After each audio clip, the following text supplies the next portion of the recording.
Frente a Frente presenta el tema del día. A todos buenos días, bienvenidos a un nuevo Frente a Frente. Yo ya no me pregunto, ¿y por qué están migrando tantos hondureños hacia Estados Unidos, hacia México, hacia España? Uno sabe los problemas estructurales, los problemas coyunturales que atraviesa Honduras, pero no deja de asombrar la masiva cantidad de hondureños que se van del país. Entender el fenómeno, ampliar las causas, ese es el tema de hoy aquí en Frente a Frente.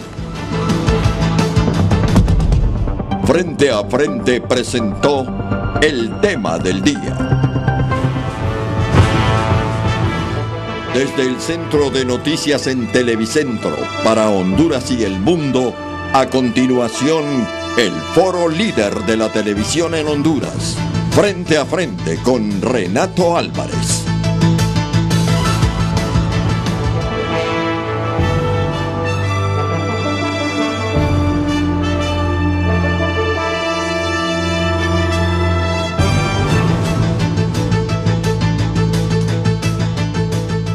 Y siempre han habido tragedias en ese trayecto, especialmente de Honduras por Guatemala, México, para llegar a Estados Unidos. Pero estas se incrementan. Hemos visto cómo en las últimas horas una familia ha perdido a tres de sus integrantes, 2 varones y una mujer en Tabasco. Esto solo para mencionar un caso.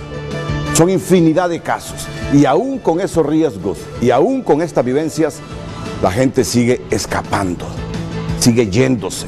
Unos buscando Estados Unidos, otros se conforman con México, otros se van para España. El hecho es que todos los días hay decenas de hondureños que buscan otros destinos en el mundo. Cristian Nájera nos introduce o nos amplía más esta introducción con la pregunta de hoy aquí en Frente a Frente. Adelante, señor Nájera. Renato, muy buen día. Hablamos de la migración, concluimos que la migración no cesa, así como dice la pregunta de hoy, y nos consultamos de qué tamaño es el agobio de los hondureños, de qué tamaño es el agobio en varios aspectos, puede ser económico, puede ser en seguridad, puede ser de lo que usted quiera. Esa es la pregunta de hoy, entonces, ¿de qué tamaño es el agobio de los hondureños que haga que la migración no cese? Yo le invito a que usted participe a través de las cuentas de redes sociales, @Frente a Frente HN, Twitter y Frente a Frente HN en Facebook, y también los mensajitos al 5550, que es otro mecanismo para que usted dé sus opiniones. Hoy vamos a tener mensajes, vamos a analizar sus opiniones un poquito más adelante, cuando los expertos hagan la exposición que tienen lista para esta mañana en el foro líder. Renato. Muchas gracias, señor Nájera. Aquí con nosotros, integrando el panel de Frente a Frente esta mañana, don Ricardo Puerta. Señor Puerta, gracias. Muchas gracias. Yo sé que no es fácil levantarse todas las mañanas a las 5 para prepararse y venir. Lo digo yo, que lo hago todos los días. Y hay veces que uno no se quiere levantar. Gracias por el sacrificio que hacen, y lo hacen simplemente por contribuir a tener una opinión pública mejor informada. Gracias a Doris también, especialmente a Doris, a Julio Navarro, porque ellos son continuos panelistas recurrentes, panelistas en diversos programas, y nosotros no somos la excepción. Sé que para ellos algunas veces también es complejo, porque tienen que sacrificar esa agenda prevista con anterioridad para atender a los medios de comunicación, y uno no puede más que agradecerles. Gracias, Doris. Gracias, Julio Navarro, también. Gracias a usted, Renato. Sí. Para nosotros también es una buena oportunidad de comunicarnos con los miles de televidentes de este programa. Hecha la pregunta, no he dormido profundamente sin reflexionar sobre una entrevista que Jordi Évola, un periodista español, le hizo a estoy pensando yo en el Papa Juan Pablo II, al Papa Francisco. También estoy pensando en Benedicto XVI, al Papa actual, el Papa Francisco. Fue una entrevista de 45 minutos. El Papa considera entrevistas exclusivas así a medios de comunicación, desde que inició el papado, no ha ido a España, dice, hasta que no se resuelvan algunos problemas. Y la prensa española pregunta, ¿pero de qué problema nos está hablando el Papa? Aparentemente son problemas internos de la curia española. No ha viajado a España desde que está ahí al frente del Vaticano Juan Pablo II, pero sí concede entrevistas a medios de comunicación. Y le concedió una entrevista bastante amplia a este periodista español de La Sexta, Jordi Évole. Y Jordi Évole le preguntó sobre el periodismo y los periodistas. Y el Papa Francisco fue contundente y le dijo, mira, estos son los 4 males de ustedes. Estos son los 4 problemas de ustedes, los periodistas y los medios de comunicación. Si ustedes superan estos 4 problemas, van a ayudarnos profundamente a la humanidad, dice. Y yo pensando en lo del Papa como una autocrítica, y para que sirva de autocrítica también y reflexión a todos los comunicadores que en este momento no están trabajando en sus medios, sino que están en sus casas viendo el programa, y para toda la sociedad en general, voy a repetir este mensaje del Papa Francisco. Ya escuchamos los 4 pecados que según su santidad, el Papa Francisco, podemos caer los periodistas. Ya conocieron ustedes la opinión que tiene el Papa del capitalismo salvaje. Y a los empresarios que le pagan mal a los trabajadores, que no jueguen con fuego.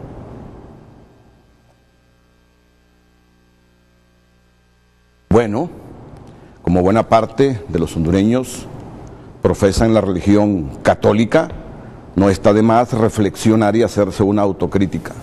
Yo he pasado buena parte de la madrugada haciéndome la autocrítica sobre esos 4 pecados que cometemos los periodistas según el Papa Francisco.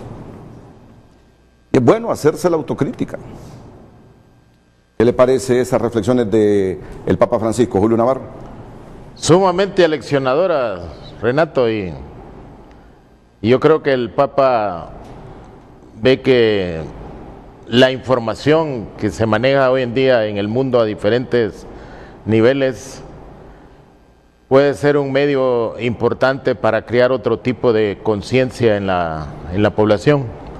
Porque, mire, los periodistas siempre han sido sumamente importantes, pero hoy los periodistas también compiten con las redes sociales, que las redes sociales a veces multiplican lo que el Papa está planteando como esos 4 factores importantes que inciden en la comunicación. Entonces hoy la competencia entre los medios de comunicación oficiales que uno conoce y las redes sociales, las distancias cada día son mayores. Sí, pero debemos reconocer que no siempre hay rigurosidad en las redes sociales, ¿verdad? No, por eso le digo, entonces las redes multiplican. Buen porcentaje de cosas en las redes sociales, como lo dice el Papa Francisco, son caca. No, por eso le digo, sí. Las redes hoy sí. multiplican toda esa visión que se tiene de la información. Y hay veces que nosotros los periodistas en los medios convencionales hacemos periodismo caca también, es decir, para seguir esa línea de pensamiento. Ya que él menciona con tanta naturalidad el término caca, ¿quién soy yo como para no decir la expresión que... Porque hay una visión, Renato, a veces uno no cree que la verdad es vendible. Y uno cree que las medios verdades tienen mayor aceptación en el mercado. Y usted sabe que los medios también viven de la publicidad, viven de los oyentes, viven de la frecuencia en que se informa la gente. La lección es regido por las leyes del mercado. La lección, entre otras, de las expresiones del Papa es: den a conocer todo, no solo digan la mitad de las cosas, díganlo todo y con rigor, claro. Contrastando, investigando, sustentándolo. Eso es lo que nos quiere decir. No, exactamente. No dice medias verdades, dice, cuando den a conocer una información, den a conocer todas las aristas de ella, debidamente sustentado. ¿Por qué tienen que esconder una parte de la noticia? Dice, fuera de lo otro que dijo, que cuando se toma un periódico y se enrolla así, muchas veces lo que sale es sangre. Sangre. Habló del periodismo caca. Habló de responsabilidad. Si es que realmente tenemos la intención de contribuir con nuestras sociedades. Doris.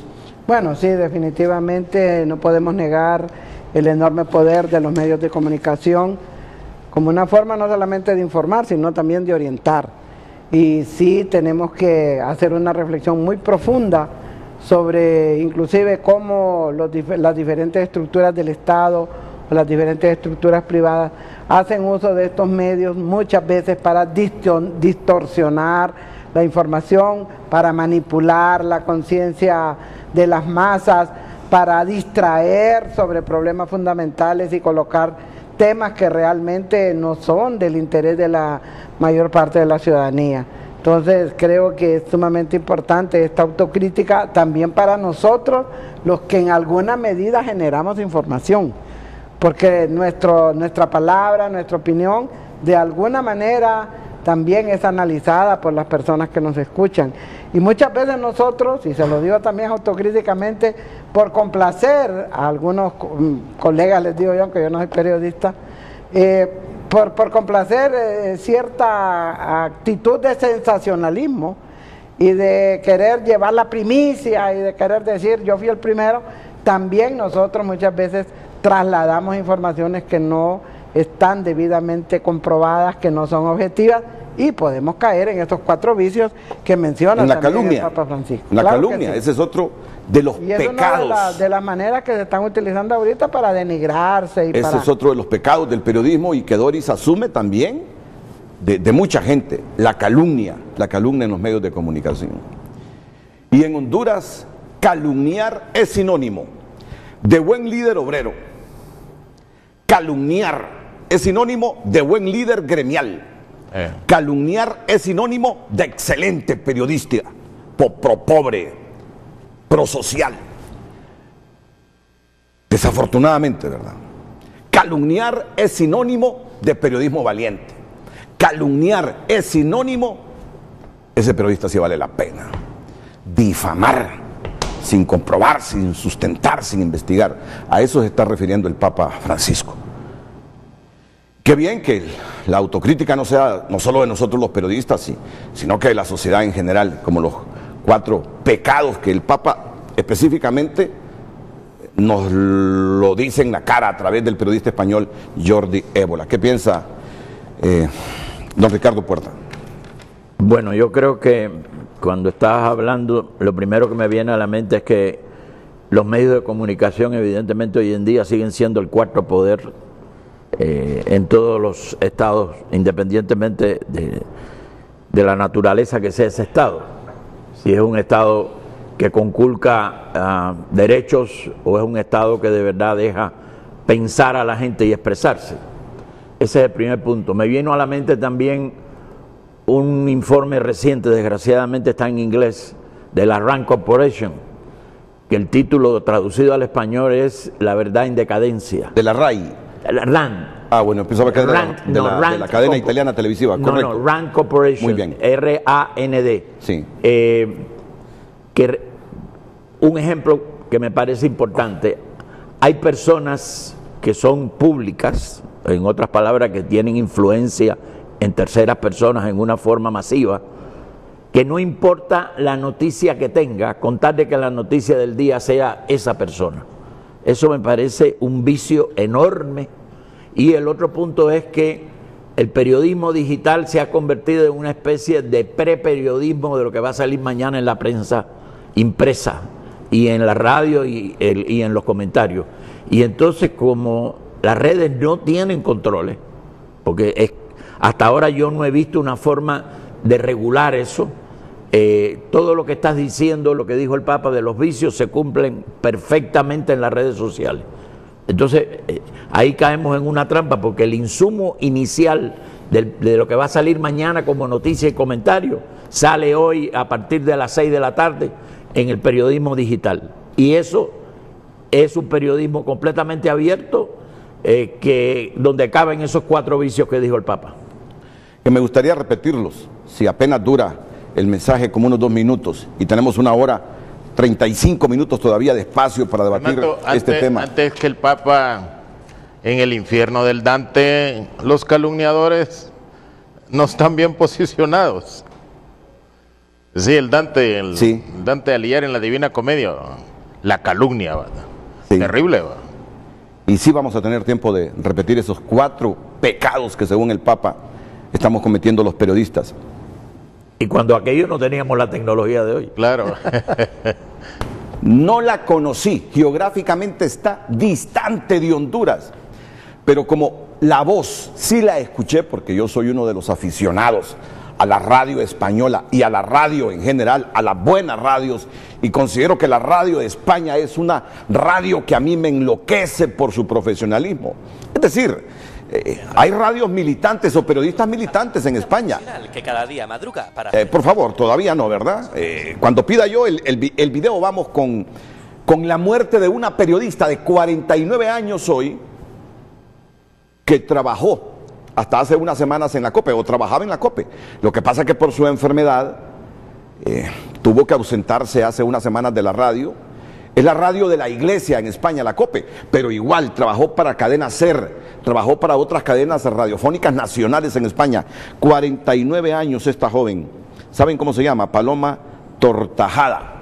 Y murió hace como unas 3-4 horas de un cáncer en los pulmones. Una voz reconocida en la radio española. Y cuando se muere un periodista, no importa la circunstancia, no sé por qué, este individuo, este moderador del programa, tiene una sensibilidad. Creo que asociamos y a mí cuándo me va a tocar la muerte.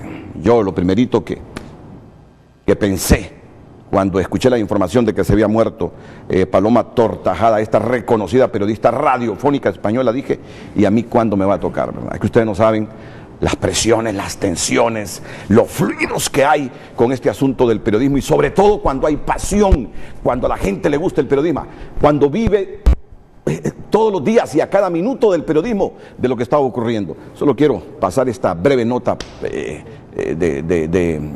la defunción de esta joven periodista. Le llamo joven a una mujer de 40 años, claro que sí. Aprende lecciones de estas situaciones. Por ejemplo, me llama la atención que ella hacía ejercicio, que era muy disciplinada y todo, y bueno, le llegó una situación inesperada como es un cáncer, y a los pocos días falleció. Pero la enseñanza que uno logra obtener de ahí es que hay que vivir la vida lo más plenamente posible, en la medida en que las circunstancias se lo permitan. Y miren lo que dijo, que a ella le manifestó Carlos Herrera, uno de los periodistas radiofónicos más escuchados, como les dije. Relativiza todo, le dice. Viví el momento. Claro. Porque esto del periodismo, si uno lo agarra a muerte, uno es el primero que muere. Yo he visto periodistas de cadenas gringas que mueren frente a la computadora. Yo he visto a presentadores de cadenas estadounidenses famosísimos como Peter Jennings anunciando que tenía cáncer porque el estrés es tanto que uno lo calmamos con alcohol, otros lo canalizan a través del cigarro, creo que algunos otros a través de la droga, pero es el estrés en que viven. Ahora, usted me dirá, pero qué manera de calmarse los nervios ustedes. No, yo sé que se puede, con un poquito de voluntad, se puede calmar esa ansiedad con que uno vive sin necesidad de cigarros, sin necesidad de drogas, sin necesidad de alcohol, otros a través de las mujeres y otras a través de los hombres. Pero bueno, solo hay que estar en el pellejo de los periodistas para entender a los periodistas. Hay mucha gente que muere frente a la computadora en esto del periodismo. Yo creo que no solo es propio de la carrera del periodismo, Renato. Usted no tiene idea también las presiones que nosotros como políticos tenemos, particularmente las mujeres. Y sobre todo, bueno, la descalificación permanente que se está dando a la labor, aunque tal vez uno se esfuerce, pero de todas maneras cae, como quien dice, en el mismo bolsón, en el mismo agujero, pero de una u otra manera uno tiene que aprender a enfrentar estas presiones, porque si busca escapes que no son correctos, el remedio es peor que la enfermedad. Claro. Y bueno, es una de las profesiones comprobado, al igual que los médicos, la del periodismo, una de las profesiones con gente. Y el otro día lo leí, y lo leí de una empresa investigadora seria, que médicos y periodistas tratan de canalizar toda la atención en que pasan, en el caso de los periodistas varones, con mujeres, con alcohol, e igual le pasa a los médicos también. En el estudio que leía, tiene datos importantísimos, datos reveladores, pero tampoco voy a pasarme de la raya y hacer un programa con un tema que no es el para que invité a mis... Pero esperamos que usted no se sienta tan estresado y que usted Pues porque yo lo veo que es bien apasionado. No, yo vivo esto, yo lo vivo. Yo lo vivo. Pero tiene también que aprender a, claro, a no estresarse demasiado. Por eso mismo es que me hago esas autocríticas, porque solo así uno aprende a reflexionar y a decir, no puedo seguir así. Si yo sigo así, me quedan pocos años. Hay otro elemento en el reportaje. Correcto.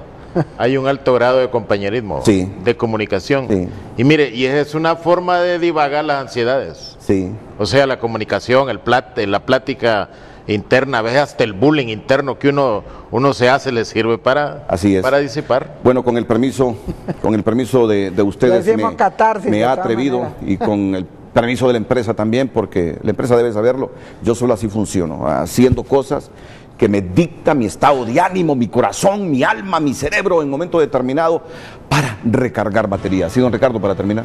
No, yo creo que todas las profesiones tienen el mismo reto, fíjate, yo estaba pensando cuando veía eso, tú puedes ser un sociólogo de la vida cotidiana o puedes ser un sociólogo de la historia. Evidentemente son dos actitudes distintas, la vida cotidiana cambia por hora. Sí. Tú puedes tener más parsimonia, más dejadez, más serenidad si estás estudiando la historia, porque la historia está ahí y hasta cierto punto tú la tratas cuando quieres. La vida cotidiana te trata a ti cuando quieres y eso es todos los días, cada hora. O sea, si tú me preguntas, por ejemplo, el tema migratorio tiene inmediatez, sí, pero por hora. O sea, tranquilamente lo que vamos a discutir ahora, probablemente en la tarde ya tiene alguna modificación. Así es. Entonces imagínate tú vivir con esa actitud de expectativa y de revisión de todo lo que estás haciendo. Y eso influye en los psicólogos, en los sociólogos, en los periodistas, en los abogados, en los políticos, en los médicos. O sea, míralo para que vea, hasta en los oficios, un mecánico que tiene que arreglar un carro y le dicen, oye, esto tiene que estar para dentro de 2 horas, si no tenemos este problema. Hay inmediatez también para eso. Y sobre migración, miren el trabajo que nos hizo Mario Landa, sobre la mamá que perdió a su hijo, sobre la familia que perdió a 3 parientes. El hijo le dice a la mamá tocoense, mamá, me voy porque ya no quiero que sigas haciendo tortillas. Y se fue con 2 familiares más, entre ellos una mujer.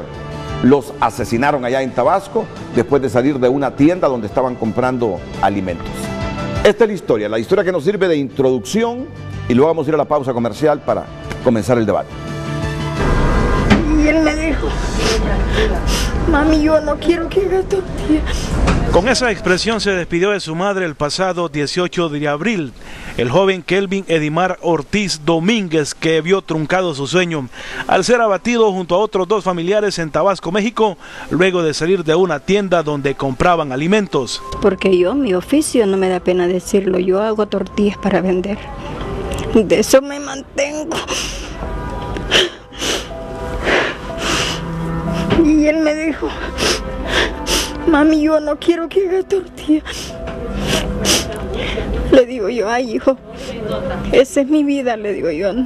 Doña Franca Domínguez, según su identidad, pero más conocida como Doña Francisca en su natal Tocoa, Colón, llegó hoy a la Cancillería a pedir ayuda para repatriar el cuerpo de su hijo mayor y único varón de 4 que tiene. Uno de madre se siente destrozado, desesperado, al saber que le han quitado la vida a un hijo largo de donde uno vive y tal vez sin haber ninguna razón. De igual manera llegó a la capital su hermano Jesús Domínguez, padre de Wilmer Omar Domínguez, otro de los jóvenes asesinados en Tabasco y gemelo de un hondureño quien también fue asesinado en México hace algunos años. Pero así casualmente, casi en este mismo mes, él fracasó el primero y hoy en el mismo mes fracasa el segundo, gemelos los dos. El que murió de 17 años. Y se me escapa la fecha que tiene. También los familiares de Ada Magdalena Vargas, que al igual que los otros 2 hondureños vio truncado su sueño americano, llegaron a pedir ayuda a la Cancillería hondureña. Comenzamos con la solicitud de las repatriaciones de todos los cuerpos que se encuentran en Tabasco. En lo que va de este año, 67 hondureños perdieron la vida en la ruta hacia los Estados Unidos. Yo les digo que no tomen esa decisión, que mejor busquen trabajo, pero se trabaja. Hay quienes que trabajan, se hacen la vida jalando leña. Hay quienes que de ayudante de albañil. Eso que de repente la situación que tenemos no es la mejor, pero mirando los hechos que se dan, lo mejor es, ¿verdad?, luchar en nuestro país. El tema de la migración irregular y los problemas que enfrentan los hondureños se abordó hoy en una reunión entre las autoridades de la Cancillería y el subsecretario de Relaciones Exteriores de México, Maximiliano Reyes. El respeto a los derechos civiles, el respeto a la condición humana de los ciudadanos migrantes es algo que el gobierno de Honduras tiene que hacer respetar, y esa es una de las razones por la que tenemos hoy aquí en Tegucigalpa al subsecretario de Relaciones Exteriores de los Estados Unidos mexicanos. Según datos de la Cancillería hondureña, desde el año 2013 hasta la fecha, 1.744 compatriotas perdieron la vida en la búsqueda del sueño americano. Miren lo que dice ese papá. Lo que dice ese papá, quédense aquí mejor, dice. Viendo lo que hemos visto en los últimos tiempos ahí en esa ruta migratoria, quédense aquí, dice. Porque siente la muerte de su hijo. Y lo escucharon. También a otro hijo se lo mataron hace algunos años en esa misma ruta migratoria. O sea que ha perdido 2 hijos buscando el sueño americano, fueron asesinados en esa ruta migratoria. Cristian, la pregunta, la pausa y ya entramos de lleno con el debate sobre este temita. ¿Qué tan agobiados están los hondureños para que se arriesguen a morir? Adelante. Renato, la migración no cesa. ¿De qué tamaño es el agobio de los hondureños? Esa es la pregunta de hoy. Después de la pausa vamos a venir a profundizar sobre la migración, lo que se vive, la actualidad de este tema en Honduras, porque tiene una actualidad, los fenómenos cambian con el tiempo y bueno, vivimos hoy una actualidad diferente quizás a la que vivíamos en el tema de migración hace unos meses. Nos vamos a la pausa comercial y ya venimos con el Foro Líder de la Televisión Nacional.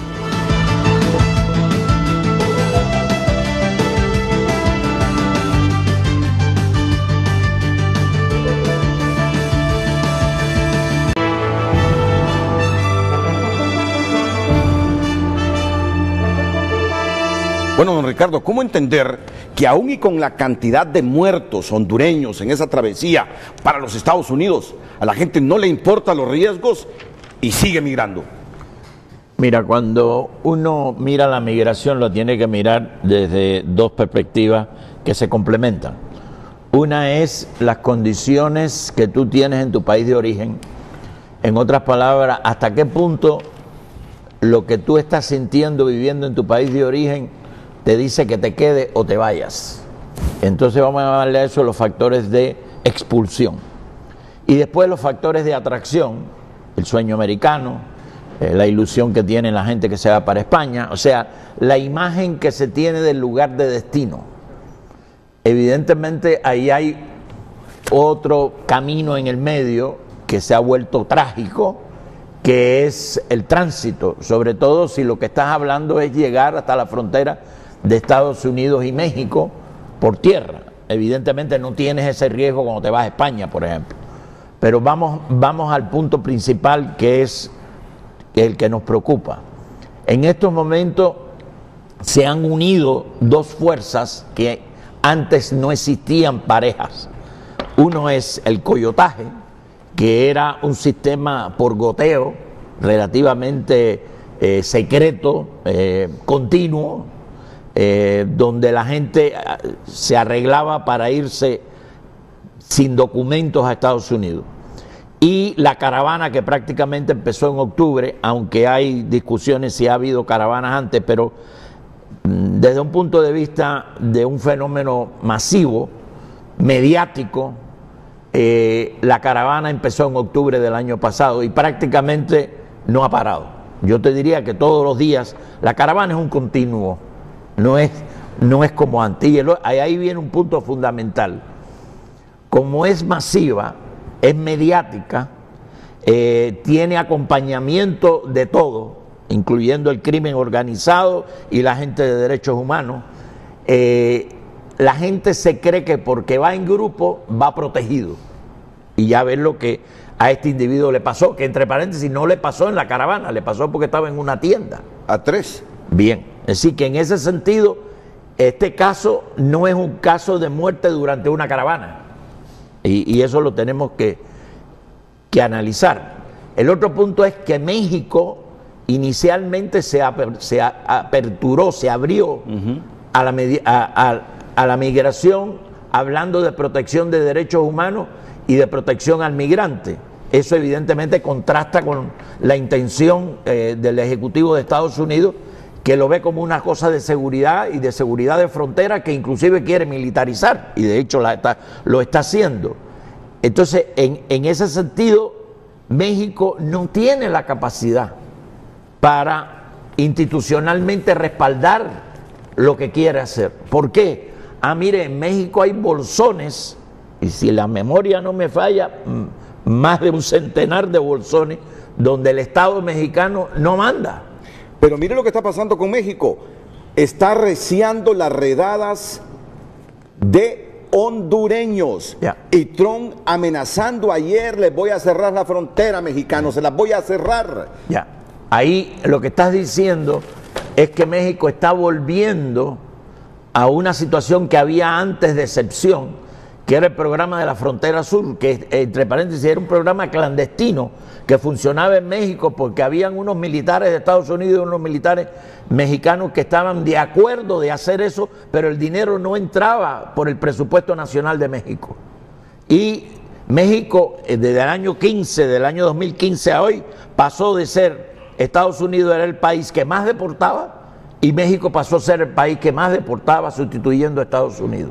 Entonces, en estos momentos, y lo que estás señalando, ahora viene un punto fundamental que hay que estudiarlo más aquí también.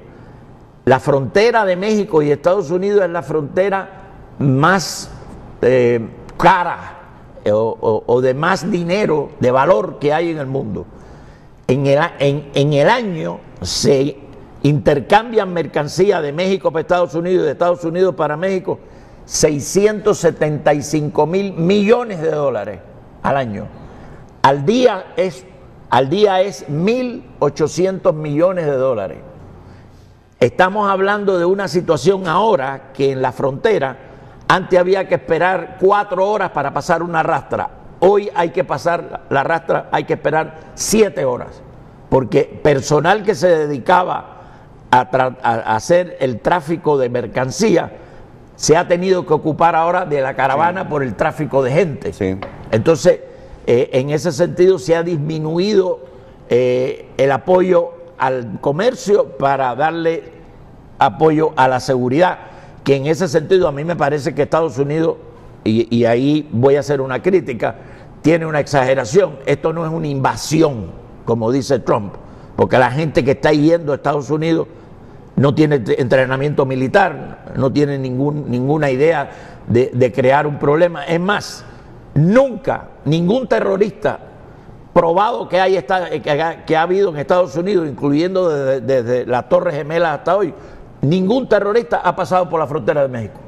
Todos han entrado por aeropuertos con visa de Estados Unidos o ya están en Estados Unidos viviendo. Entonces, desde ese punto de vista, los hechos contradicen esa imagen de invasión de gente que viene a romper la seguridad de Estados Unidos. Bueno, luego de analizar en esta primera intervención este fenómeno de la migración, yo quiero ahondar con Julio Navarro y con Dori Gutiérrez un problema que por las estadísticas uno sabe, lo estamos experimentando los hondureños. Más del 60% están viviendo en la pobreza, un poquito menos del 40% en la pobreza extrema, pero aún así, sabiendo las estadísticas que nos salen de la Comisión Económica para América Latina, del mismo Instituto Nacional de Estadísticas de Honduras, yo reitero la pregunta: tan mal, pero tan mal la estamos pasando un buen porcentaje de hondureños que no nos importa morir en una ruta peligrosa, pero nos arriesgamos a lograrlo indistintamente que sepamos que en el camino podemos caer por las mafias que existen en esa ruta. Después de la pausa, Dori Gutiérrez y Julio Navarro responden.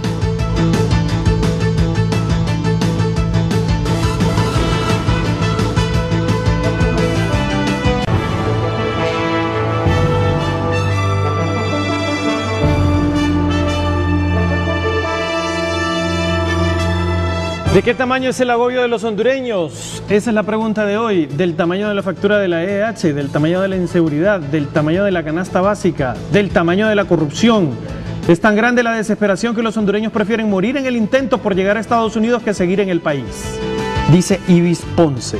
Roberto Díaz Alcerro, mientras no existan oportunidades de trabajo, buenos servicios de salud, educación y vivienda, mientras exista la corrupción, impunidad, inseguridad jurídica y física, el éxodo de hondureños va a seguir incrementándose.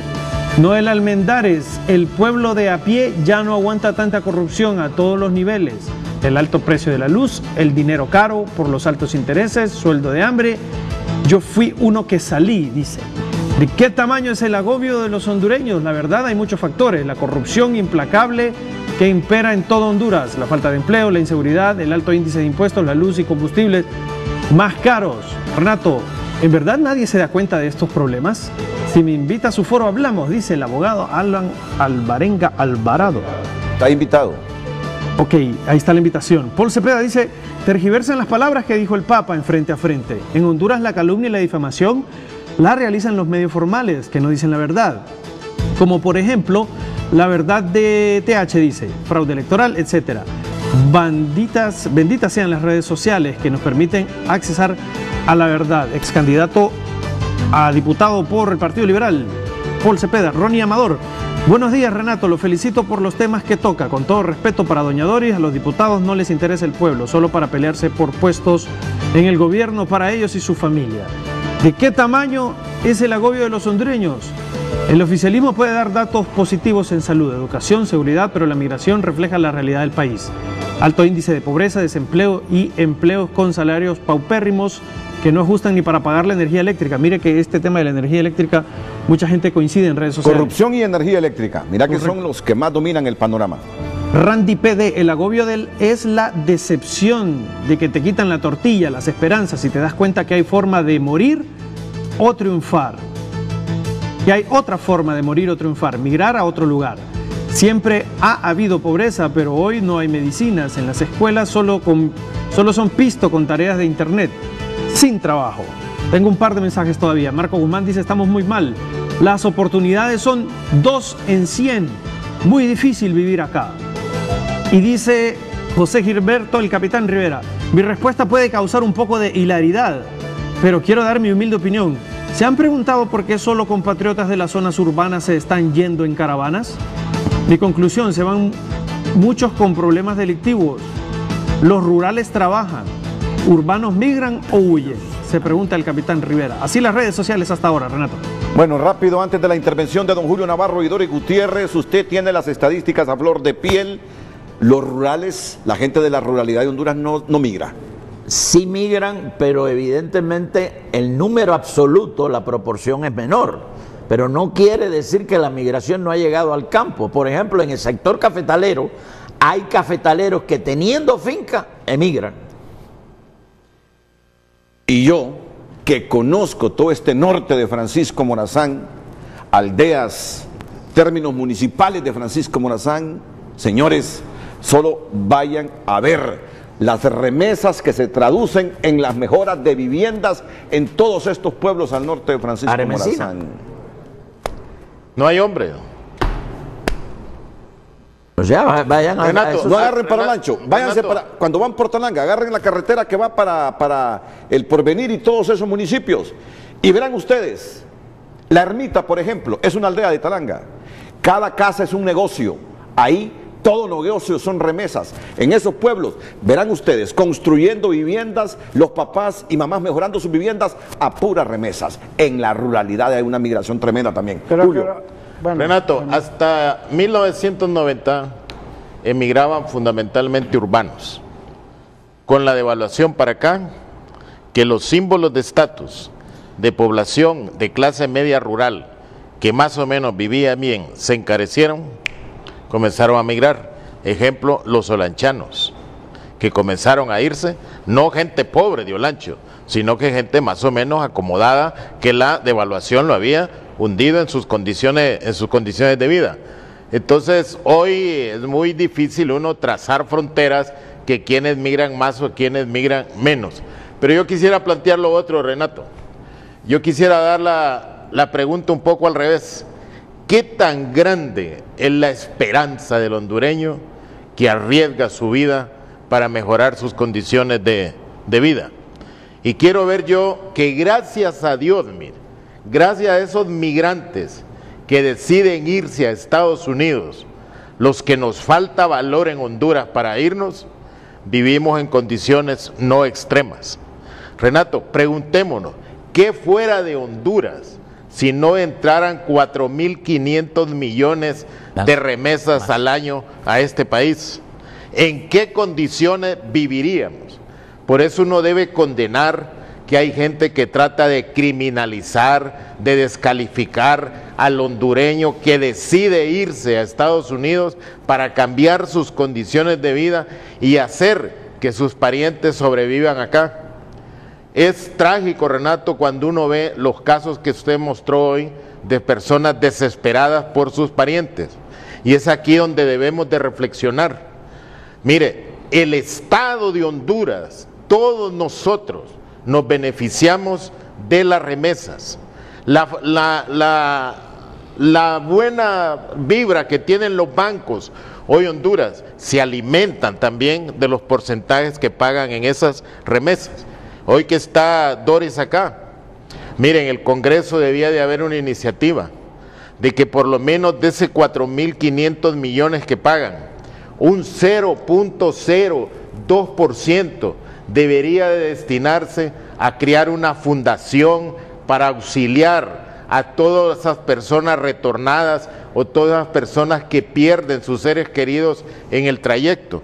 Renato, un 0.02% serían más o menos unos 4 millones de dólares al año, que usted tendría un fondo para no ver esas personas lamentándole al Estado, arrodillándosele al Estado, que le ayude a traer sus parientes, cuando el principal beneficiario de la migración en Honduras es el Estado, que le ayuda a mantener los indicadores macroeconómicos como para ir a negociar con el Fondo Monetario Internacional, y que le ayuda a los grandes empresarios, principalmente los banqueros, que se nutren de las ganancias que deja el margen que cobran por las remesas. Yo creo que, gracias a Dios, que hay hondureños que tienen la valentía de irse a Estados Unidos para poder mantener los indicadores macroeconómicos del país.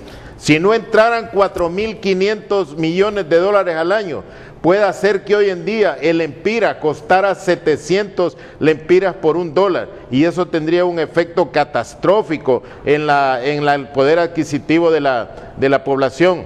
Yo creo que, repito, el hondureño viaja, migra, se arriesga su vida más por la esperanza que tiene de cambiar, ahora, que tiene de tener éxito. Con todo respeto, a mí el comentario de don Julio Navarro me parece un discurso parecido al del extinto don Jaime Rosenthal Oliva, estimulando la migración para que nos vengan divisas, cuando me parece que el punto clave es: transformemos el país, cambiemos, reformemos esto, porque la gente huye, porque ya no soporta vivir en las condiciones de pobreza en que vive.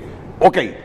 Yo quiero retomar... Después de la pausa retoma esto Doris Gutiérrez, e igual ante las expresiones de don Julio Navarro sobre la cantidad de remesas que nos envían los nuestros, arriesgando su vida y la de sus hijos. También quiere intervenir don Ricardo Puerta, pero después de estos anuncios.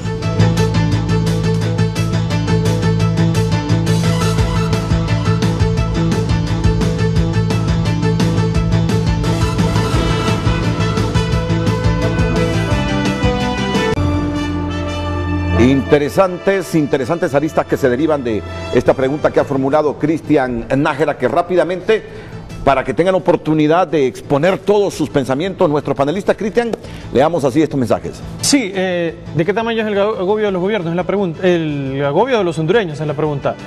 Girón Aguilar dice: la seguridad y el trabajo mejor remunerado es mejor para tener derecho a salud y educación. Esos son los motivos de la migración, de la cual el gobierno no le importa el pueblo hondureño, porque no hizo, no hace y tampoco hará nada para evitarlo. Yo, por andar comentando contra el gobierno, atentaron contra mi vida, salí con 2 disparos y ahorita vivo en el asilo, dice Víctor Caballero. Ok. Alison Sánchez: no le dan solución al problema, todos sabemos ¿Cuáles son los motivos que impulsan a la población al salir del país? ¿Qué solución ofrece el gobierno? Prácticamente ninguna. En vez de dar una solución, más bien cada día le dan más motivos al pueblo para que salga del país. Queremos soluciones y estamos cansados de ver que solo analizan estos temas y luego los olvidan. Queremos soluciones. Y así hay muchos más mensajes que voy a leer un poquito más adelante, Renato. Diputada Dori Gutiérrez. Sí, bueno, definitivamente quiero plantear como 3 puntos. El primero es que se está hablando de que la gente del campo casi no migra. Sí migra, y en bastantes cantidades. ¿Por qué razón? Que mucha gente vive aquí en Tegucigalpa, en San Pedro Sula, pero es gente que ha venido del área rural. Claro. Es gente, bueno, trabajamos muchísimos años con campesinos de la Central de Trabajadores de Campo, compañeros de nosotros que fueron a recuperar las tierras, pero ahora se fueron y dejaron las tierras que habían recuperado porque no les daba todo lo que era el tema de la producción agrícola. Por un lado, ¿verdad? Por otro lado, creo yo que los amables televidentes que están escribiendo ahí nos están ubicando, enfocando en la problemática central, que es que realmente el pueblo hondureño en este momento se siente agobiado. La gente no haya para dónde. Bueno, hasta un empresario no se amarró allá, se puso encadenado en San Pedro Sula, un empresario que pues nosotros hemos sabido que es muy próspero. Roberto Contreras. Exactamente, y ahora pues él dice, tengo que despedir esto, tengo que cancelar varios de los empleados. Todo eso está generando una problemática social. Y lo que digo algún televidente ahí, es cierto. Por ejemplo, el Congreso Nacional, y se enojan conmigo porque yo digo esto, pero es verdad.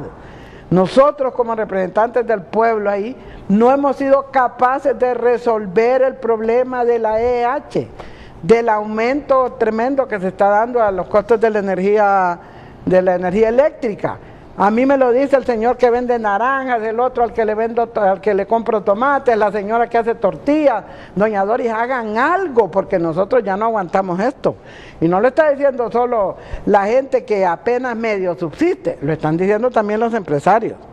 Y otro problema igual, que lo ha enfocado muy bien, el problema de la corrupción. Tampoco realmente hemos hecho acciones afirmativas, concretas, para que este problema realmente se ataque desde su causa, porque este es un problema realmente estructural.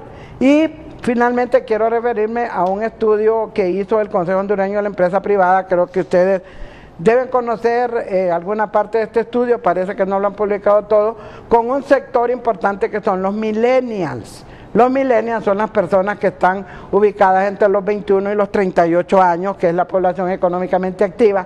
Y sobre este tema de la migración, más de la mitad de los jóvenes están aspirando a irse del país. Y dicen, bueno, no, yo me quiero ir del país. ¿Por qué me quiero ir del país? Para conseguir empleo en primer lugar. Una persona no puede vivir si no tiene un ingreso que le permita satisfacer sus necesidades básicas y su familia. Primero, quiero un empleo. Segundo, quiero un desarrollo profesional. Tercero, quiero tener una casa donde vivir. Esas son las principales razones que se han reflejado en un estudio muy profundo que ha hecho el Consejo Hondureño de la Empresa Privada, y en donde realmente nosotros como políticos tenemos que aceptar y tenemos que autocriticarnos que no hemos sido capaces de resolver ni en una pequeña parte las aspiraciones y la desesperación que hay del pueblo hondureño. Todos los días, mire, estuvimos con ese tema de las caravanas, que fue un tema bastante recurrente, bueno, hablando que vamos a hacer esto, que vamos a hacer lo otro, no se hizo nada al final.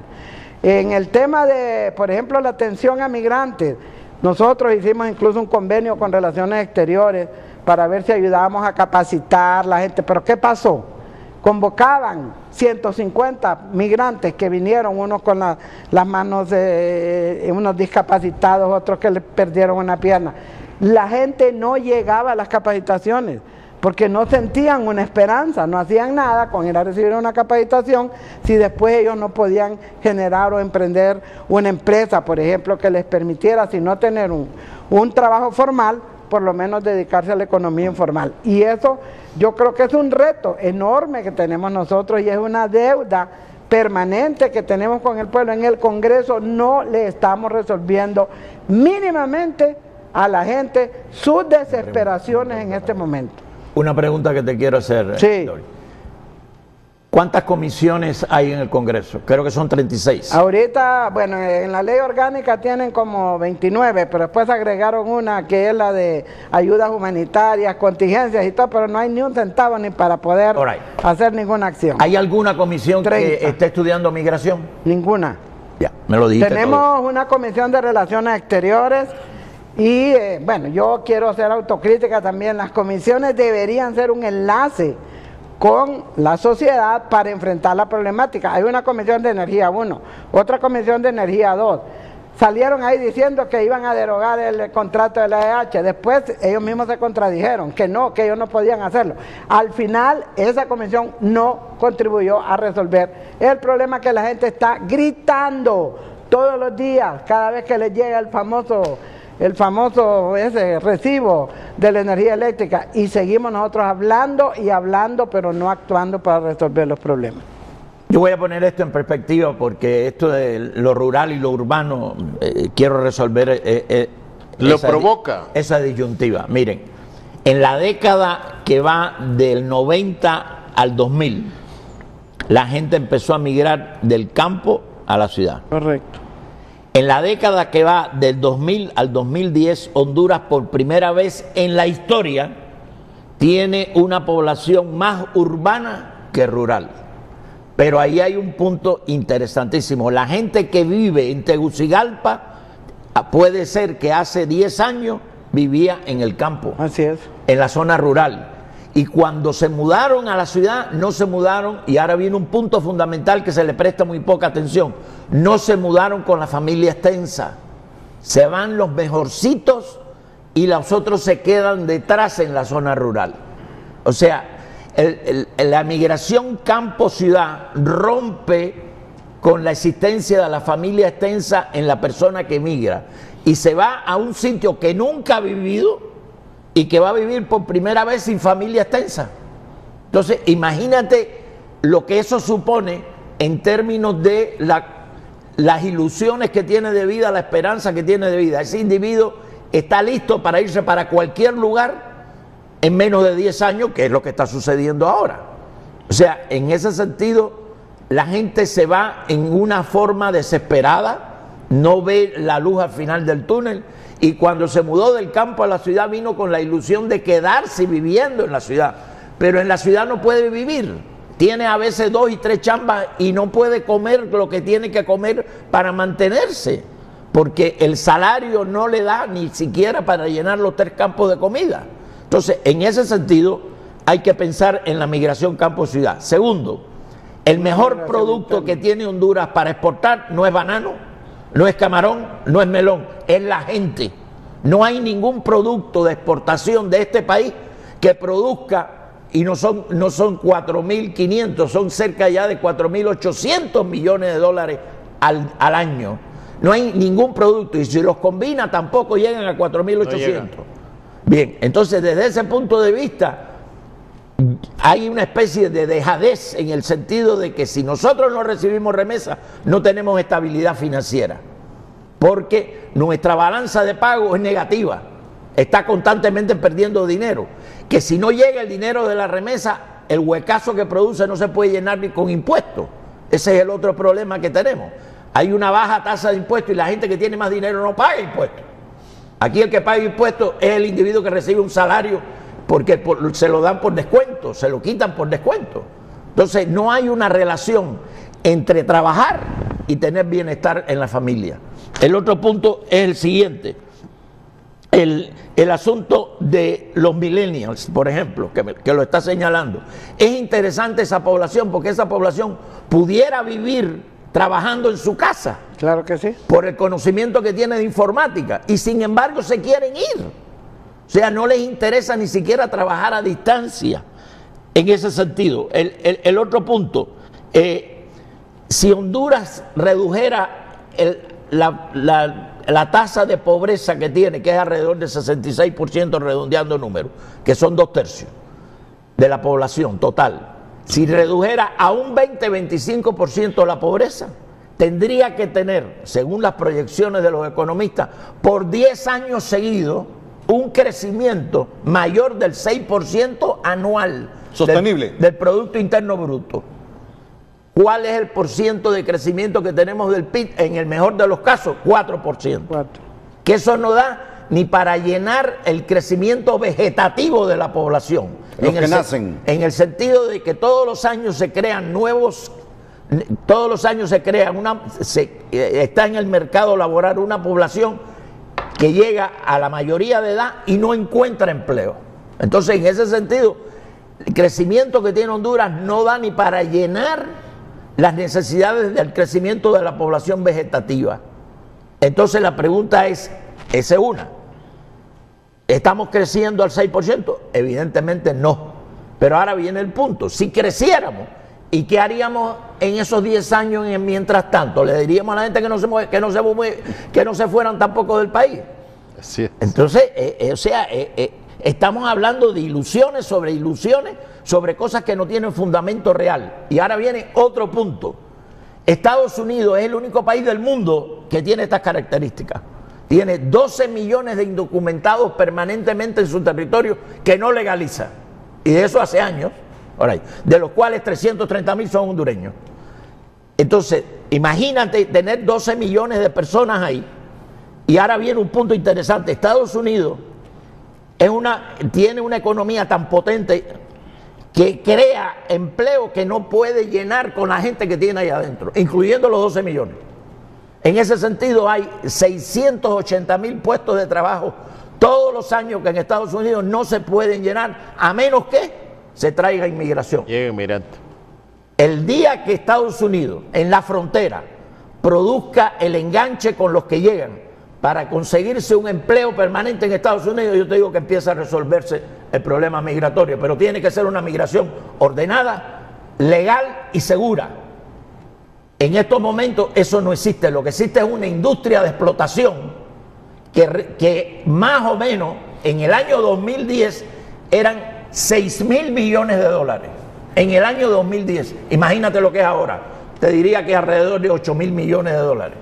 Yo entiendo a Ricardo Puerta que en las condiciones de crecimiento económico de Honduras tenemos obligatoriamente un buen porcentaje de hondureños que emigrar, porque apenas tenemos un crecimiento medio sostenible en los últimos años de 3.2, 3.3, 3.4, no llega a 4. Y para que no migre la gente hay que tener un crecimiento económico sostenible de al menos, me dijo, por lo menos 6%. De 6%, por lo menos 6%, sostenible durante 10 años. Ahora, pero me parece injusto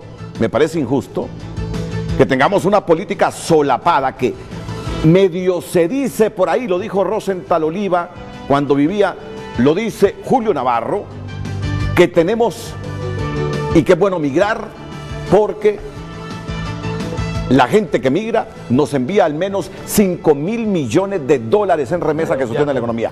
Me parece que no, no es que estoy criticando a Julio, ni estoy criticando a don Ricardo Puerta, pero me parece que es injusto y no es ético que tengamos como los humanos siempre han migrado, Renato. No, yo sé, pero tampoco volvernos conformistas que para mantener la economía de Honduras hay que migrar, aunque siendo realistas y prácticos lo que está diciendo usted es cierto, ¿no? Pero lo que hacen lo que permiten no es una política, porque fíjate que aquí no hay ley de migración y no hay un programa económico que incluya migración como un factor de desarrollo. Claro. Mire, yo le digo, no la admite el gobierno que tiene una política de migración para que la economía se sostenga, Renato, con 5.000 millones de dólares. Pero en términos prácticos, Renato, pareciera que sí existiera. Rápido. Pregúntele usted al hondureño que ha enviado a sus hijos a estudiar a universidades norteamericanas si regresan. No regresan, y no porque viven aquí en la miseria ni en la desgracia, sino porque el sistema les ofrece allá las grandes oportunidades. Andan detrás de ellos porque saben que el que se va de aquí a estudiar es porque su índice de inteligencia anda en otro nivel. Me sale una reflexión: ¿por qué no hay la misma migración de Costa Rica hacia los Estados Unidos que la nuestra? Me sale inclusive una reflexión de Panamá, inclusive de Nicaragua, y también me surge una pregunta. Tiene razón el tal Donald Trump al calificar de hoyos de mierda El Salvador, Guatemala y Honduras, que no pueden superar los problemas de corrupción y pobreza que tienen. Después de la pausa.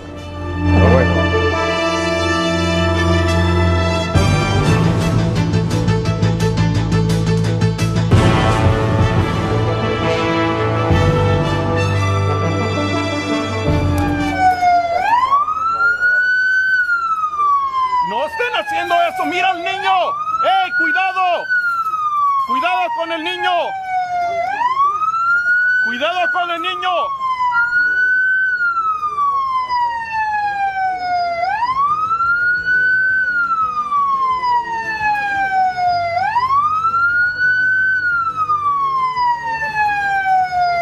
¡Regrésese! ¡Ya viene la policía! ¡Ya viene la policía! ¡Ya viene la policía! ¡Regrésense! Miren esas imágenes de adultos con niños en medio de esa alambrada y no les importa ver rasgada su piel, sangrando su piel, la de sus bebés, la de sus niños. Es de gente francamente desesperada. La desesperación es mayor que el mismo peligro. Y un río de por medio. ¿Cuántos se han ahogado en ese río? Y aquí la autoridad lo que hace es criminalizarlos. O meterle y que miedo. eso obedece a cuestiones políticas. O meterle miedo. Así es. Necesitamos definir políticas a largo plazo, porque en forma inmediata es muy difícil. Es imposible que tanta gente en Honduras esté loco y se vaya. Es imposible. Ahí tiene que haber un margen de cordura que hay que analizar y no se analiza. Yo creo que la problemática vivencial concreta que vive la gente es mayor que los riesgos que ellos Los enfrentan. factores de expulsión son mayores que cualquier riesgo que atreverse a llevar a un niño de meses, por ejemplo, esa gente no puede estar loco. Terrible. O sea, imposible. Pero igual yo pregunto por qué somos incapaces de crecer económicamente de una manera sostenible en función de nuestra gente. Yo sé que hay factores externos que pegan fuerte en la economía nacional, como el precio de los combustibles, pero igual creo que no es suficiente justificar el valor o el precio del combustible en el mercado internacional como para decir, por eso no tenemos crecimiento económico sostenible. Me pregunto, ¿por qué no somos capaces de atraer inversión como países cercanos a nosotros? Honduras es una de las naciones del mundo más inequitativa que hay en términos de los que tienen y los que no tienen. Renato, los bancos tienen sobre liquidez, están llenos de dinero los bancos, pero con las tasas de interés que prestan el dinero, ¿quién va a ir? Con la falta de seguridad jurídica que hay para invertir, ¿quién va a ir? Por las trabas que le ponen a cualquier emprendedor, ¿quién va a ir a hacer un riesgo de crear una empresa? Pero también no hay un Estado que tenga un compromiso por cambiar las condiciones de oportunidades en el país. Un punto adicional, el problema que hay aquí es empleo. Pregunto, ¿dónde está la empresa privada que se compromete a crear los empleos que van a parar la migración? Sí, pero también yo me pregunto, ayer la encargada de negocios de los Estados Unidos, Heidi Fulton, visitó al presidente del Congreso. Lo visitó para hablar de 3 temas. Por favor, que siga la Maxi en Honduras. Por favor, que se apruebe esa ley de colaboración eficaz. Por favor, que se aprueben esas reformas electorales. Yo traduzco, sin haber estado ahí, lo que le dijo en términos sencillos y populares Heidi Fulton a Mauricio Oliva. La corrupción los está matando y la inestabilidad política les está corriendo la inversión nacional y extranjera. Puta, hagan algo. Y me disculpan el término puta, ¿verdad? Sí. Pero es una expresión que, al igual que dijo Caca el Papa, yo la expreso de la manera más responsable. Ayer le dijo, si no combaten la corrupción y siguen en esa inestabilidad política, aquí no les va a invertir nadie, no van a generar los empleos que el país necesita y la gente va a seguir huyendo. Renato, pero eso lo hemos dicho muchos de nosotros, esa ley de colaboración eficaz, ¿desde cuándo se presentó? Desde el periodo anterior, en dos oportunidades. ¿Qué dijeron? Lo vamos a aprobar después de las elecciones. Pero eso no va a tener impacto en la economía. No, yo creo que no, pero sí creo yo que por lo menos va a atacar un problema fundamental que es la corrupción, porque si aquí no se develan los verdaderos responsables intelectuales de todo este fenómeno tan galopante de la corrupción, vamos a seguir en lo mismo. Son las bubuchas las que van a ir a parar a las cárceles, pero los grandes toros, como se les llama popularmente en otros medios, van a seguir. Y sí inciden en la economía desde el momento que hay estudios que nos dicen cuánto se roban anualmente aquí en Honduras producto de la corrupción. 15.000, 20.000 millones de lempiras. Yo le pregunto a Doris, ¿tú crees, Doris, que el votante hondureño piensa en corrupción cuando vota? Bueno, No. para empezar, Ricardo, en este estudio que hizo el COEP, más del 51%, sumando los que no pertenecen a partidos y los que no quieren votar, absolutamente para ellos las elecciones no son ninguna solución y por eso no van a votar. Entonces, ¿por qué no van a votar? Porque lo han hecho en otras oportunidades y ven que la clase política sigue con los mismos vicios que ha tenido históricamente. ¿Cuántos diputados están procesados por manejar fondos en una manera irregular? ¿Cuántos diputados hay en el Congreso? Bueno, a ver, 128 propietarios. ¿Qué por ciento está procesado de esos 128? Bueno, ahorita ¿Más de la mitad? No, pero no, en los Pandora. Maestro, salen de los juzgados, salen del juzgado de firmar y se van al Congreso a firmar leyes. No, pues sí, ¿Usted cree que eso no es una paradoja? O sea, una Y a persona, nadie le inmuta una eso. persona que se esté investigando, mientras que se investiga, que se cancele Eso es la perverso. posición Sí. pública que tiene. No se está diciendo que es ya delincuente, pero la función que tiene pública no puede estar al mismo tiempo que hay una investigación que lo puede convertir en un delincuente, porque entonces va a hacer leyes para protegerse. Completamente de acuerdo con ustedes, pero está la famosa presunción de inocencia. Que No, mientras la una presunción persona de no sea inocencia no supone tener el cargo público. No, de Doris, acuerdo. y hay confundir la otro peste elemento. con el olor. Mira, es lo que te quiero decir. Ah. Cuando llegamos a espacios como el Congreso Nacional, muchas veces, no digo que todas, hacemos leyes para autoprotegernos. Claro. Ahorita La mismo impunidad. se quería reformar una serie de artículos para favorecer a todos esos diputados que están en este momento sus casos en los juzgados. Entonces, más bien ahí tranquilamente, ahí nadie se inmuta. Bueno, yo me recuerdo también cuando se comentaba sobre este muchacho Hernández, que fue diputado, Tony Hernández. Ese muchacho, ya ahí se hablaba, se comentaba, claro, no, tampoco uno puede ir a difamar, como dice el Papa, o ir a calumniar sin tener pruebas. Pero yo los miraba que llevaban tan tranquilos, hola, ¿qué tal? Y ya saludaban, como que sin nada. Y lo mismo ocurre ahora. Y si vos te pones en un plano a decir, bueno, miren que ustedes deberían de ser suspendidos de su cargo, entonces para que te tiren a la hoguera, pues.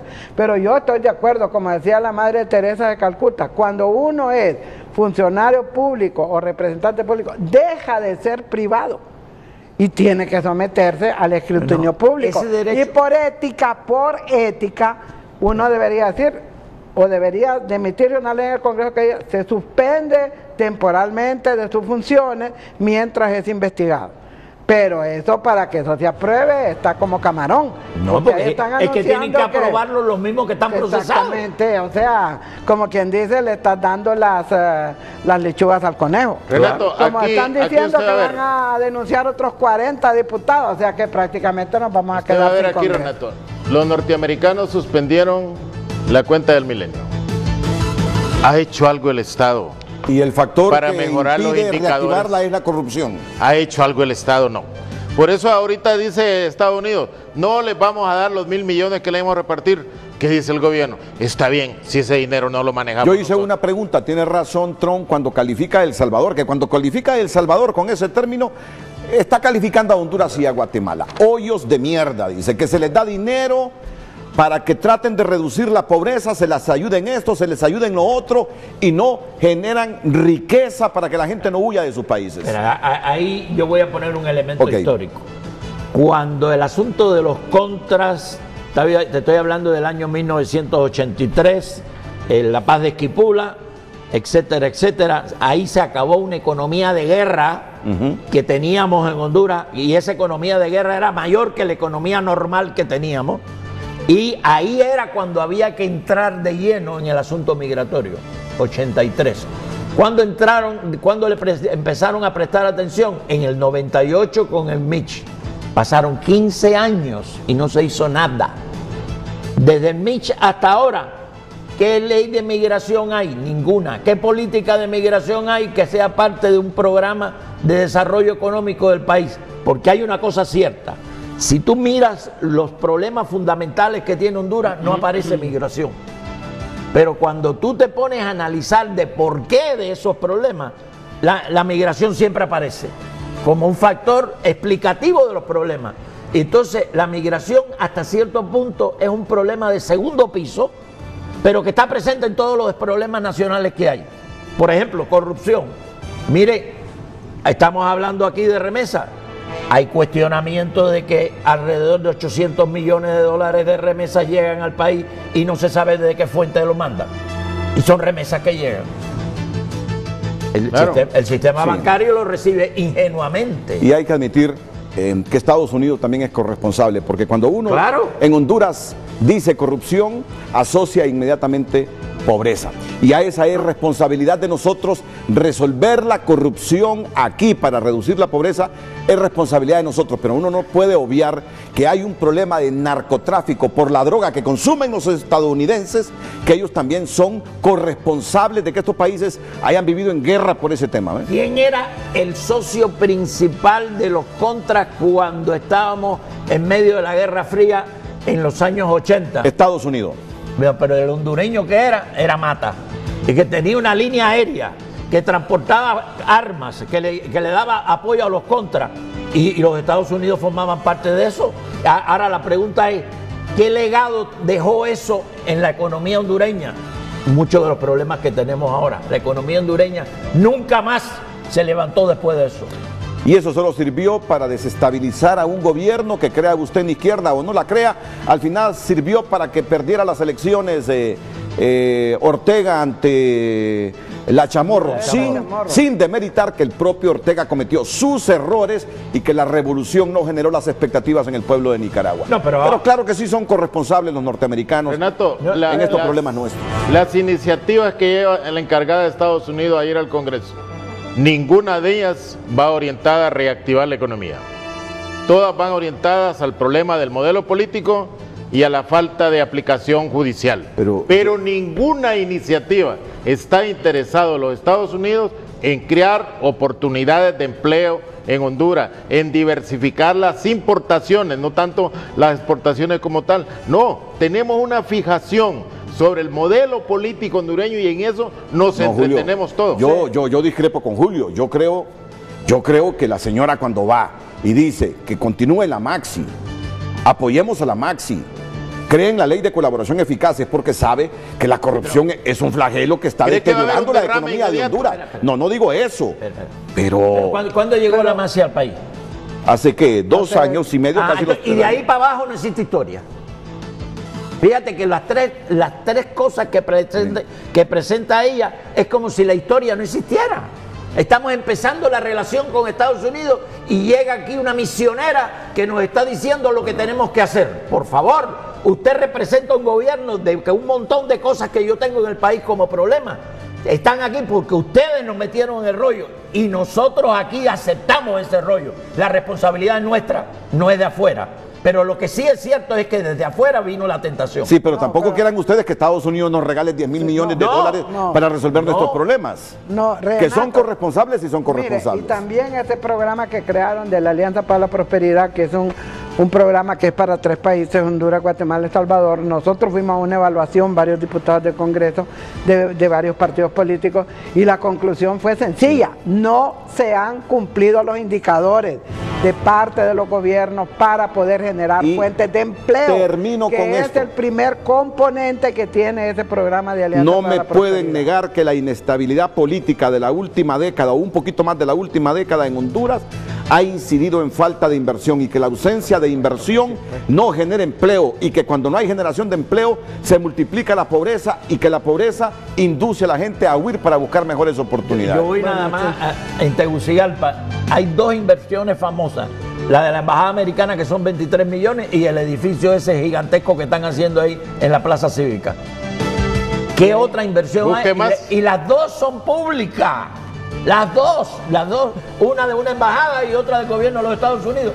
Ese es el desarrollo económico que vamos a tener y esa es la capital, por favor. Yo el otro día hablando con un amigo mío, cuando yo le conté eso y estaba en Estados Unidos, me dijo, ¿cómo es posible que la capital del país viva de 2 inversiones públicas?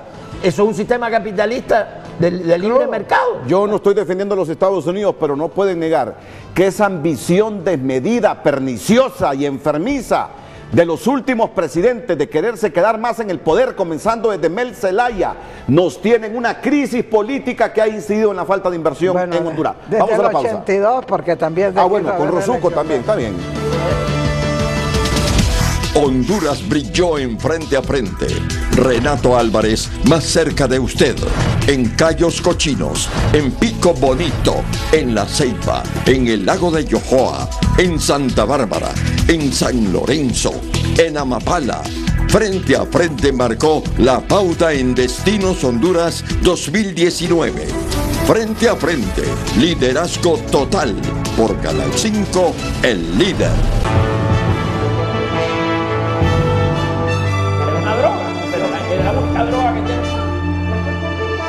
Cristian, ¿cómo estamos con los mensajes? Vamos a leer los últimos mensajes del público. Gracias, porque también el público muchas veces sacrifica su agenda para escribir. Y dice cosas interesantes, Renato. Claro.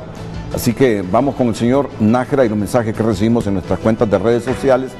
Y también en el 50 y ¿cuánto, Cristian? 55-50. Ok, 55-50, sí. Situación desesperante. No hay empleo y el alto costo de la vida.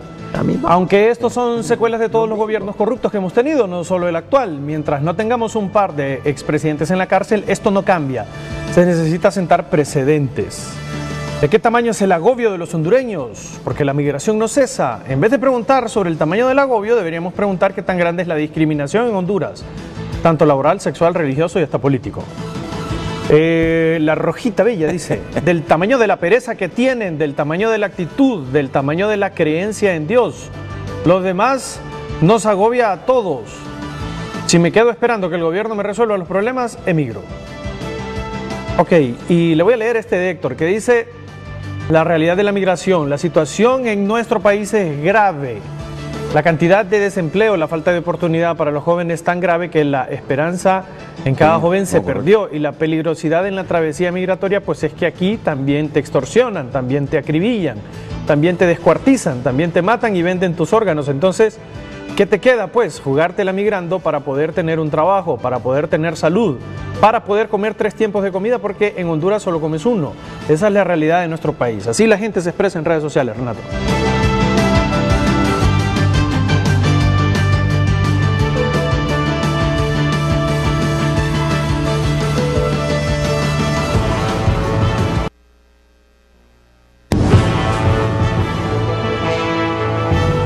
Bueno, unos 30 segundos, señor don Julio Navarro.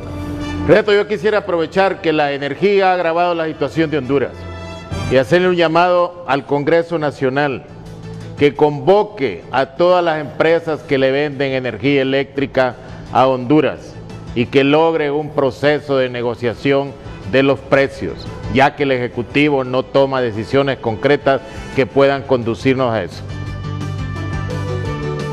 Pero es que no es así, hombre. ¿Puede el Congreso hacerlo? Si unilateralmente lo hacen, entonces lo que van a provocar son demandas de esas compañías. No, pero puede llamarlas, negociemos. No, pues la claro. situación está difícil. No pierde nada el legislativo. Y también coordinando. Entiendo que el ejecutivo lo está haciendo. No, pero pero no da solución. Ya mostró. Pero si rompen ¿Pero quién dio esos contratos? ¿Los dio el Congreso? El Congreso es culpable de eso. No, pero los contratos, a ver, los contratos llegan al Congreso desde el Ejecutivo, de manera que el Congreso solo puede decir si aprueba o no se aprueba. No los improbaron. Nosotros, no y los una improbaron. parte sí los improbó. Bueno, nosotros, la conducta que hemos tenido es no aprobar ningún contrato que no conozcamos, porque ahí solo le llevan un papel donde dice aprobar o improbar un contrato que tiene 500 páginas, 600 páginas. Mire, pero entonces, está claro, Doris, usted bien lo sabe. Si rompen unilateralmente un contrato de esos, por eso le digo, hay que negociar. Entonces uno tiene que saber si es contrato leonino o no es contrato leonino. Lamentablemente la mayoría de esos contratos son contratos donde nos amarran las manos. Y después de tomar una decisión de decir que se anule ese contrato, es como... No, es que no es eso, es negociar. Ok, 15 segundos sobre el tema de migración, Doris. No, bueno, que definitivamente no podemos ser indiferentes a esta problemática y que los que estamos en espacios de decisión tenemos que, como dicen, ponernos las pilas y buscar de una u otra manera, por una parte, evitar que esta gran cantidad de gente se vaya, y por otra también, a nivel de la política de relaciones exteriores, proteger un poco a esta gente que va ahorita realmente a vender la vida. Muchas gracias. Unos 15 segundos, don Ricardo Puerta. Miren, yo creo que la piedra angular de la solución de migración es crear empleo. El empleo no se puede crear solo a través del gobierno, porque la inversión pública no resuelve el problema de desempleo y subempleo que tiene este país. Eso lo único significa que mientras que la empresa privada, a través de una entidad no lucrativa, asuma la responsabilidad de crear empleo y hacer una migración ordenada, segura y legal, que el individuo vaya a Estados Unidos, por ejemplo, a trabajar y vuelva aquí a este país, y eventualmente esa migración esté asociada con desarrollo empresarial local para que esa persona consiga un empleo en la comunidad de origen. Pero los gobiernos están obligados a crear condiciones, al menos de estabilidad política. De acuerdo. Muchas gracias a todos. Buenos días.